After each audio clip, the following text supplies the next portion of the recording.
Hey YouTube, this is Wes with Homegrown Customs, working on Project Ratrod. Here's some more of that wonderful body right there. So we got the tires off, and we got the other shackle taken off over there. We're pulling this shackle off. This style shackle, you take these two bolts off, and this plate comes off, and then you hit this piece through. It's 13/16 on this side, and this side you don't need a hold back because it's one piece. So I got the wrench on there. I need a little extra oomph, so got this old handle from a jack. It's an aluminum handle. So I'll slide it on there and break it free. I'm gonna go ahead and do that. Oh, look at that dirt flying out of this bad boy. We're gonna try and do it again on video. And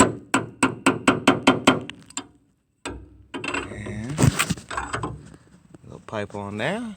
Bam. Now we just take a regular wrench and get them off.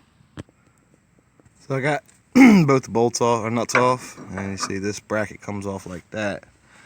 And now we're gonna have to push it through. I don't know how easy that's gonna be, but we got a couple other things to do before we drop this right away. So these old brake lines, I can't put that bitch on there. I got the wrong size tool. Well, I was just trying to say,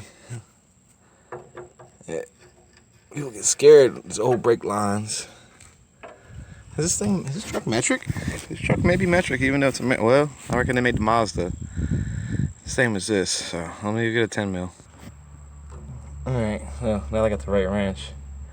If you tighten them a little bit and then loosen them, they usually come out without a hassle. Don't need no special wrenches most of the time. So we're just gonna go around, get this loose.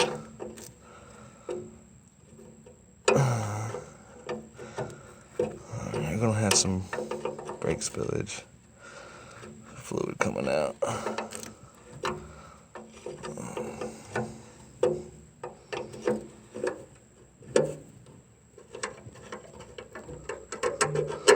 I just got that loose. Now it's the little, how well you can see that, but there's a little tab right here. All I do generally is stick your wrench in there and wiggle it. It might need some tapping. We'll try and get that off without this camera right here bothering me. So taking the drums off, there's this screw right here. And then you take the persuader,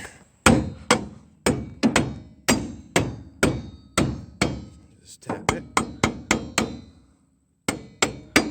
and you just gotta take the rest of the lugs off, and hopefully it comes out in one piece. I don't have the e-brake on, so it shouldn't be too tight. Let's see what we got. Place with the damn camera.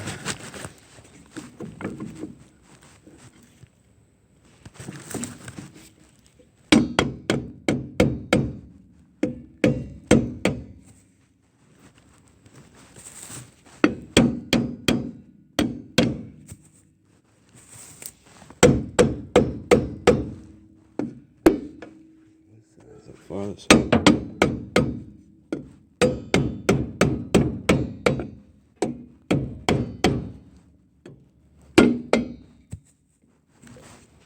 just gotta work it like that.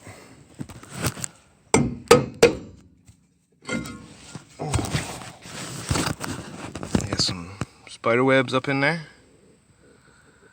So the main reason why we're in here is to disconnect the e-brake cable going to the back, which is located down here at the bottom. See that spring? That's your return spring.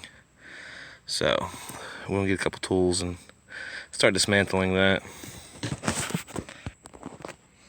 So I just grabbed I had a Phillips right here, and there's these little C-clips. I don't know what's gonna focus in on it, but just do a little boom, pop them out. That's off. I'll hold on to these because you never know when you're gonna need them. All right, so from there, we got these spring clips right here, which you push them in and twist them. So I think I got. Everybody does these differently.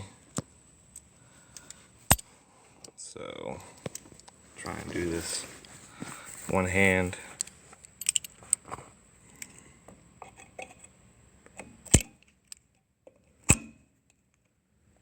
Tighten that up a little bit more. Vice grips are a godsend.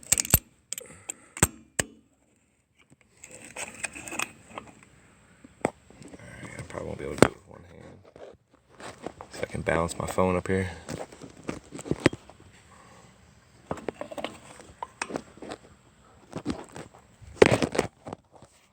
Probably not.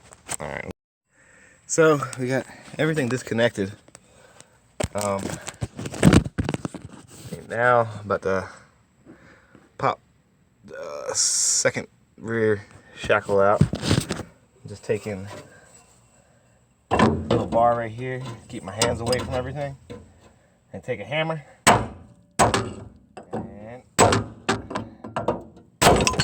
we go. All that spring tension. Now we gotta pick our parts up and stuff. Hammer out of the way. Got one more bolt on the drive shaft. On this side, I think my 9/16 was in my pocket. Let's see what we can't do here shortly. All right, so I think everything's disconnected. We're gonna ease the jack stand down. Heck yeah, it looks like everything pretty much come out. Shocks are out. So I'm gonna try and manhandle this thing up out of here. All right, so this is where we stand with Project Road Rat. We have no rear end in this bad boy anymore. Stay tuned tomorrow. Hopefully I'll have another video out, but I gotta go to work. Thanks all for watching. Like, share, subscribe. If you're in North Carolina, East Coast, represent. Thank you. That's me again. One last little note. I just stuck a wheel up under there off the Ranger and let it down all the way. It's gonna look pretty good with this factory wheels on it, like this factory's Ranger wheels. So I figured out something to do with the front suspension so we can get the same style wheels. I kind of like it.